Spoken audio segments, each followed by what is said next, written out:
Good morning. What a week. I imagine that many of you have shared the range of emotions that I have felt this week. I struggle to find words, but I can share some of what I've been processing. Maybe you can relate. I'm angry. I'm angry that I live in a society where what happened to George Floyd can and does happen far too often. Once would be far too often. We know this wasn't a single aberration from a norm. I'm frustrated. I'm frustrated that a relative few, but again, far too many, violent and destructive reactions have overshadowed and diluted the message of the incredible number of fed up, peaceful protesters who took to the streets to express their anger. I'm ashamed. I'm ashamed of the fact that I actually have, in the recent past, been proud of the progress we've made on race as a country. I pointed to my kids and their friends, and I've marveled at how much more culturally aware all of them are than I ever was at their age. I'm ashamed at how ignorant that seems when I step back and take an honest view of what has continued to take place in our country. I'm sad. I'm sad that so many wonderful police officers across the country who protect and serve our communities honorably have been the target of anger, hate, and violence just because of the actions of a few, but again, far too many, of those peers who share a uniform. I'm uncomfortable. I'm uncomfortable knowing that, for instance, an otherwise law-abiding black man who gets pulled over for speeding has an entirely different set of thoughts and concerns and fears about that encounter than I would for the same infraction. That the mother of a black teenager has worries about their teenager's decision to wear a hoodie out in public. Concerns that a white mother simply would not consider. I'm restless. I'm restless because I know I haven't done enough to help. If I'm honest, I'm not sure I've done anything to help. Sure, I try my best to love others. I try to teach my kids to be caring and kind and accepting of all different people. And it's not enough. It's not enough because we just watched a man literally have the life squeezed out of him on the Minneapolis street in the middle of the day in front of multiple witnesses with cameras by a person whose job it is to protect us. We can't fix that by simply hoping our kids turn out better than us. We can't fix that by sharing an inspirational quote on Facebook. We can't fix that by sharing a video of police and protesters marching together on the street. All those things are bad, but they also aren't going to fix this problem. So I'm stuck on what to do. What would Jesus do? I do think we can look at Jesus' life for some guidance. Jesus was born at a time where the Jewish people were oppressed under Roman rule. The Jews may have had some freedoms, but they certainly weren't free, not in the same way the Roman citizens were free. Jesus lived at a time when a popular sect of the Jewish people, called the Zealots, believed that Jews should stand up and fight the Romans. The people were restless, and justifiably so. They were oppressed, they were mistreated, they were on the right side. And yet Jesus had other ideas, radical ideas, unpopular ideas, at least to the Zealots, but effective ideas. And I've always marveled at the fact that Jesus walked around, lived among these broken systems of oppression, slavery, discrimination, and injustice. Yet he didn't offer any quick fixes to any of them. He didn't magically turn a ram's horn into a megaphone and scream at the perpetrators from the street corner. And if he had harsh words, he saved those for the people that should have been on his side and weren't, the Pharisees and the other religious leaders of the day. But for the oppressors of the day, he had an entirely different approach. And he taught and he modeled how to peacefully suck away the power that drives these broken systems. He taught turn the other cheek. Patrick's taught on this before, and I think it's fascinating because we've lost the context of this in our society. When we hear the phrase turn the other cheek, we sort of equate that to take your beating, right? If someone hits you, kind of don't fight back, sit there and turn the other cheek so they can hit you again. And that's not what it meant in Jesus' day. So in Jesus' day, a backhanded slap with the right hand was viewed as a way to assert dominance and authority over another person, whereas an open-handed slap with the right hand was seen as an act of equality of a fight. Hitting with the left hand was off limits. I think maybe because of what other stuff the left hand did. So if a Roman hit a Jew with a backhanded slap with the right hand, right, and the Jew turned the other cheek, it left the Roman with a dilemma. He could either slap that cheek with an open right hand, which would have been an act elevating the Jew to be equal to him, or he wouldn't hit at all.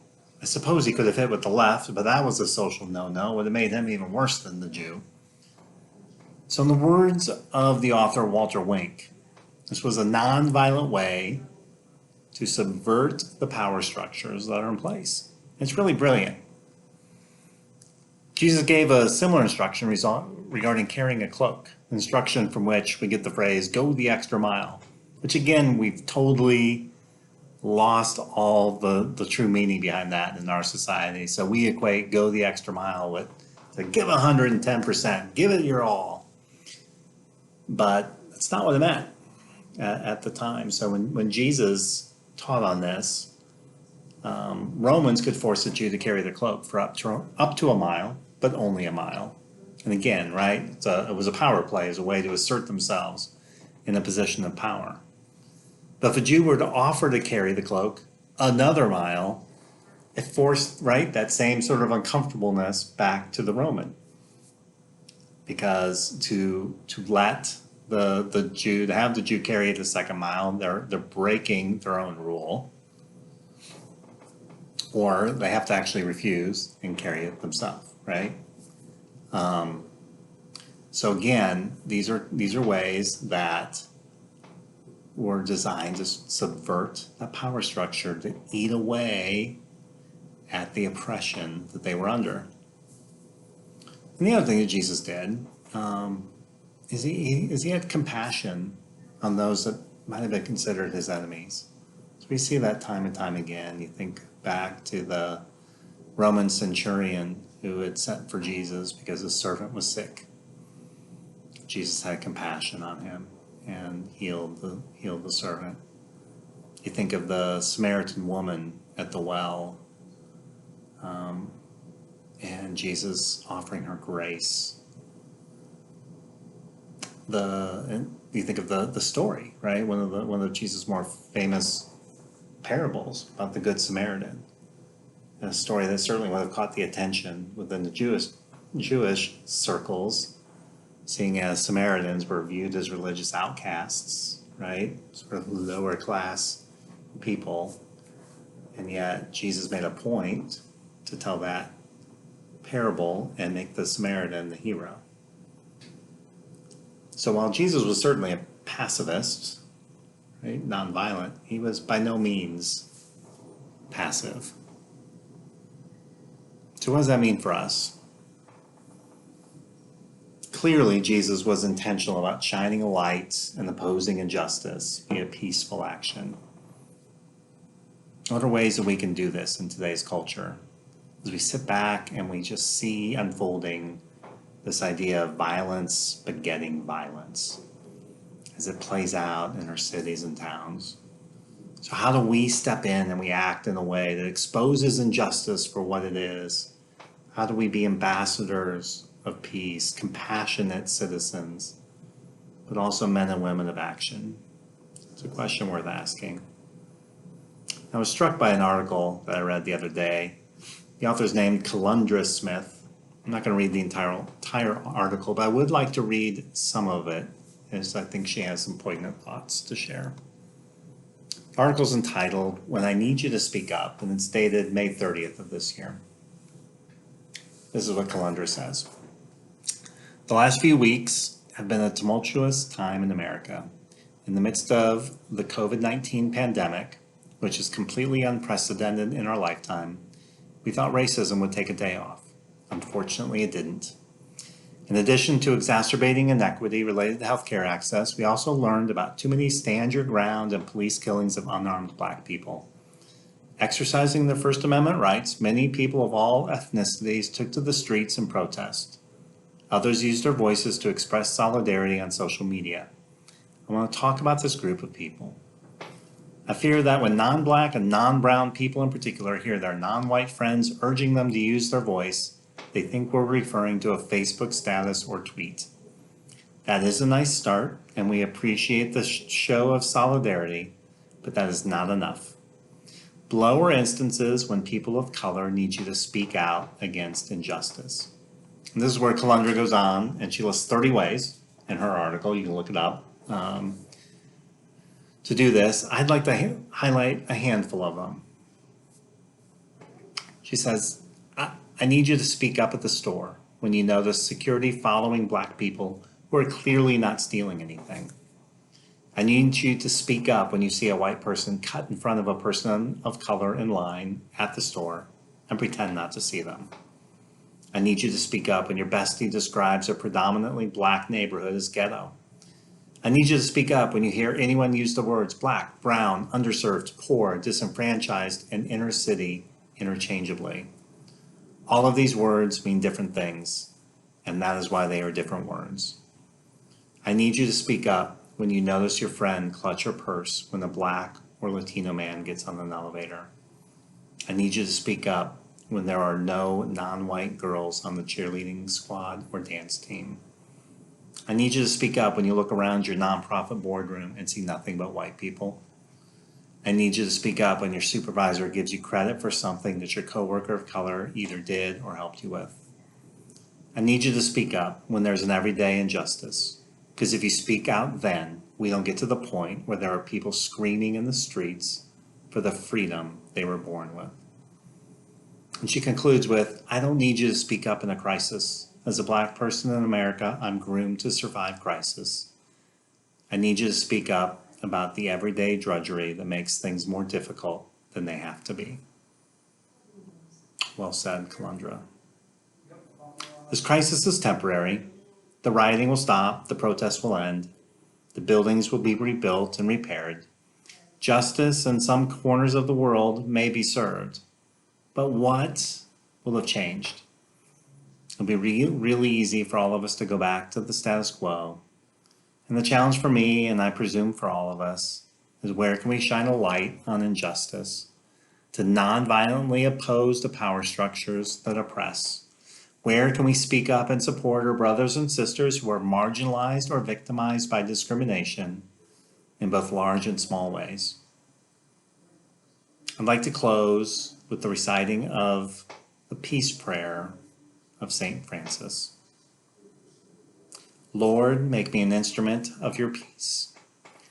Where there is hatred, let me bring love. Where there is offense, let me bring pardon. Where there is discord, let me bring union. Where there is error, let me bring truth.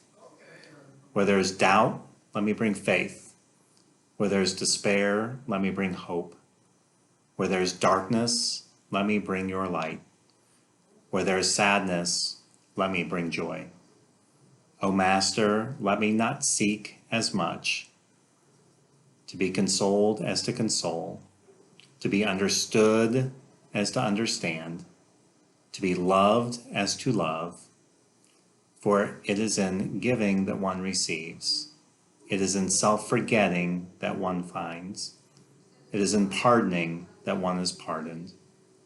It is in dying that one is raised to eternal life. Amen. and God bless.